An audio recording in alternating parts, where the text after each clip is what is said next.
Hello friends, this is Judishti and welcome to Judishti Rahul. आज हम discuss करेंगे one of the most important topic of English grammar, that is subject.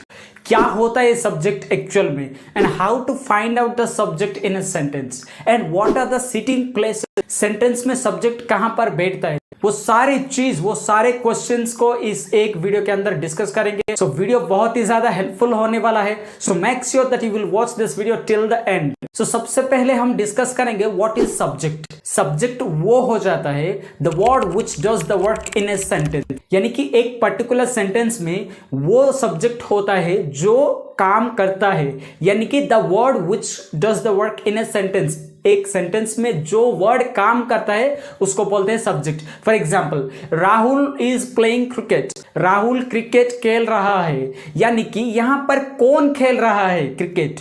Rahul खेलने का काम है ना, वो राहुल करता है, इसीलिए राहुल है subject. Another example, Sita was singing a song, यानी कि यहां पर सीता एक गाना गा रहा था। यहां पर काम कौन कर रहा है? सीता, जो है गाना गा रहा है, इसीलिए सीता है सब्जेक्ट। सो ये है सब्जेक्ट का definition, the word which does the work in a sentence, यानी कि वो वर्ड जो है सेंटेंस में काम करता है उसको बोलते हैं सब्जेक्ट। लेकिन यहां पर हमने तो एक ही दो सेंटेंस में सब्जेक्ट फाइंड आउट कर लिया, लेकिन हमारे पास लाखों हजारों सेंटेंसेस है। वो सारे सेंटेंसेस में सब्जेक्ट कैसे फाइंड आउट करें? चलिए मैं आपको एक ट्रिक बताता हूं जिसके मदद से आप ऐसे ही सब्जेक्ट को फाइंड आउट कर सकते हैं। अगर हो सकता है तो आप नोट कर लीजिए। एक सेंटेंस का वर्ब में अगर आप which and who क्वेश्चन करोगे ना, जो आंसर निकल के आएगा वो होगा सब्जेक्ट। एग्जाम्पल के मदद से हम समझते हैं। फॉर एग्जाम्पल, मैं कल बाजार जा रहा था। I was going market yesterday. मैं कल बाजार जा रहा था, यानी कि यहां पर सब्जेक्ट क्या फाइंड आउट करते हैं, हमको क्या करना था? एक सेंटेंस का वर्ब में हमको हु एंड विच क्वेश्चन करना है। यहां पर क्वेश्चन करते हैं, सेंटेंस क्या है? I was going market yesterday. यहां पर विच लगा के क्वेश्चन करते हैं, which was going market yesterday. कोई आंसर आ रहा है क्या? नहीं, कोई भी आंसर नहीं आ रहा है। तो सेकेंड वर्ड क्या है?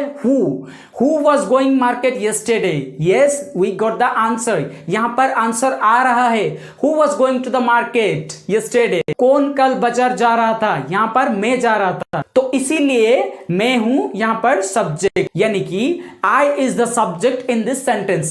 I was going market yesterday, तो इसीलिए I is the subject in this sentence. Another example, he is cooking chicken. He is cooking chicken, यानी कि वो चिकन पका रहा है। यानी कि यहां पर who and which के लगा के क्वेश्चन करना है ये सेंटेंस का वर्ब में। यहां पर वर्ब क्या है? कुकिंग। यहां पर क्वेश्चन करना which is cooking। कोई आंसर आ रहा है क्या? नहीं। लेकिन who is cooking, यहां पर अगर हु लगा के क्वेश्चन करोगे तो आंसर आएगा who is cooking. He is cooking, वह चिकन पका रहा है। तो यहां पर he is the subject because we got the answer he, that is why here he is the subject. So definition हो गया, what is the subject? Subject is the word who does the work in a sentence. Subject वो word होता है जो sentence में काम करता है। ये हो गया definition subject का। उसके बाद how to find out the subject। यहां पर अगर आप if you question to the verb of the sentence by using who and which, then you will get the answer of the subject. So आपको अगर कोई पूछेगा give a big introduction about subject, subject का बहुत बड़ा definition देता हूं, जो है सब्जेक्ट कहां पर बैठता है और कहां हमको लगाना चाहिए सब्जेक्ट को, और सब्जेक्ट कैसे काम करता है। तो ये सारी चीज को मिलाकर मैं एक इंट्रोडक्शन देता हूं आपको, आप याद कर लीजिए। Subject is the word who does the work in a sentence. यहां पर हो गया subject is the word who does the work in a sentence. उसके बाद subject can B one word और सेवरल वर्ड, यानी कि सब्जेक्ट एक वर्ड हो सकता है और सेवरल वर्ड्स, यानी कि बहुत वर्ड्स भी हो सकता है। उसके बाद subject can B place, person और थिंग्स, यानी कि एक subject can be a place, ये जगह हो सकते हैं, वो सब्जेक्ट जगह का नाम हो सकता है। और उसके बाद पर्सन, या कोई आदमी का नाम हो सकता है, कोई आदमी भी हो सकता है वो सब्जेक्ट। उसके बाद things,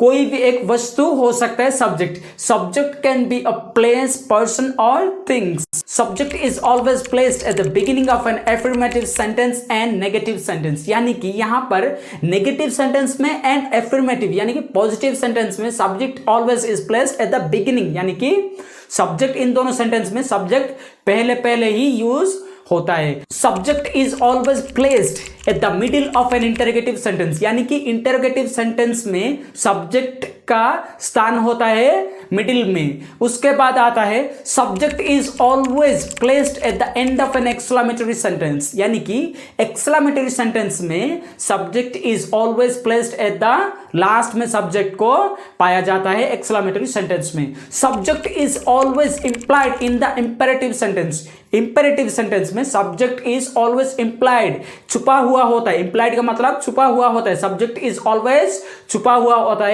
in imperative sentence. So this was an introduction about subject. If anyone will ask you, whether in college, in school, in university, anywhere, whether in market, whether in school, whether in house, whether in work field, anywhere, if anyone will ask you, then you have to give this definition about subject. So this was all about subject, and I hope you have got the right information. We'll meet in next video.